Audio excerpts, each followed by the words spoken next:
Welcome to Interview Audit. All right, today we're going to break down the absolute fundamentals of Python. I'm talking the core building blocks, the stuff that makes everything else possible. Okay, so let's start with a quick question for you. What do a simple calculator, your social media feed, and, a massive video game all have in common? I mean, they seem totally different, right? But what if I told you they're all built from the exact same DNA? Believe it or not, deep down, they all work the same way. They take really simple bits of information, we call this data, and pair them with super simple actions. And then they just combine them over and over, millions of times, to create these amazing, complex things we use every single day. So, to really get how this works in Python, I want you to picture a toolbox, right? If you're going to build anything, a birdhouse, a table, whatever, you need two things: your materials, like wood and nails, and your tools to put them together, like a hammer and a saw. Well, guess what? Programming is exactly the same. And the absolute best way to think about it is to just connect it to something we use every day: language. In English, we have nouns, the things, and we have verbs, the actions. Python works on the exact same principle. Your data types are the nouns, and your operators, those are the verbs. Okay, so let's pop open that toolbox and take a look at our raw materials first. Let's talk about data types. So what is a data type? It's really just a label. It's a way to tell the computer, hey, this is text, or hey, this is a number. And that label is so important because it tells the computer what it's allowed to do with it. I mean, you can add two numbers together, but you can't really multiply two sentences, right? It just wouldn't make sense. So the data type, it sets the rules of the game. First up, our first material, it's called a string, or string for short. Just think of it as any piece of text you can possibly imagine: a name, a password, a whole paragraph. And in Python, the way you tell it, hey, this is text, is by wrapping it in quotation marks. Which of course brings us to the most famous example in the history of coding: hello world. See those quote marks? That's the signal. That's what tells Python this is a string. Treat it like text.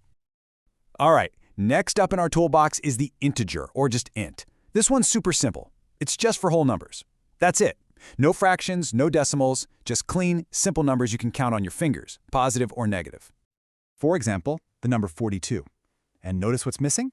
No quote marks. That's the crucial difference. That's how Python knows this isn't the text 42, but the actual number 42, something you can do math with. But here's where it gets really cool. These materials, they aren't stuck in one form forever. You know how you can melt down plastic and reshape it into something new? Well, Python lets you do the same thing with data. You can convert it from one type to another. So, for instance, we can take the number 100 and use this little command, string, to turn it into the text 100. See the quotes? And we can go the other way too. We can take the text 55 and use int to turn it back into a real number that we can, actually do math with. This kind of flexibility is it's incredibly powerful.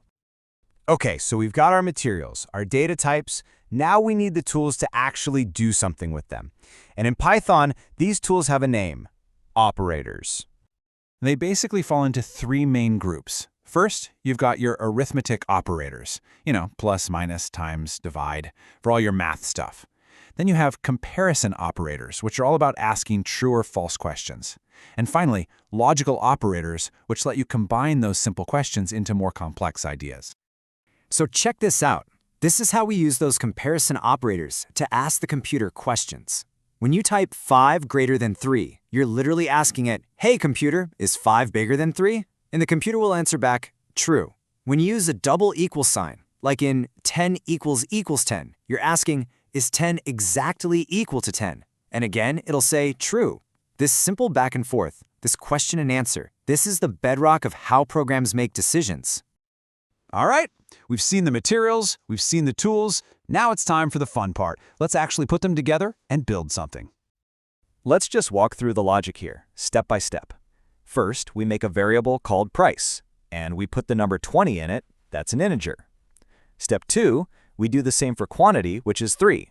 Okay. Step 3, now we use a tool, an arithmetic operator, that little star for multiplication, to figure out the cost. And finally, step 4, we use a different tool, a comparison operator, to ask a question. Is that cost greater than 50? Well, since the cost is 60, the answer to that is going to be true. How cool is that? We just built a tiny little decision-making machine. And really, that's the whole secret. That's the heart of it. Everything we just looked at, strings, integers, all those operators, they are literally the basic nouns and verbs of the Python language. And with just these simple pieces, you have everything you need to start writing your own stories in code. So the only question I have for you is, now that you know the nouns and the verbs, what stories are you going to write? What kinds of problems are you going to solve? And hey, if you want to put these kinds of fundamental skills to the test, you should definitely sign up on interviewaudit.com. You can practice your Java mock interview with our Interview Audit AI and really sharpen your abilities. And of course, if you found this helpful, don't forget to hit that like button, drop a comment, and subscribe so you don't miss out on more explainers like this one. Thanks for watching.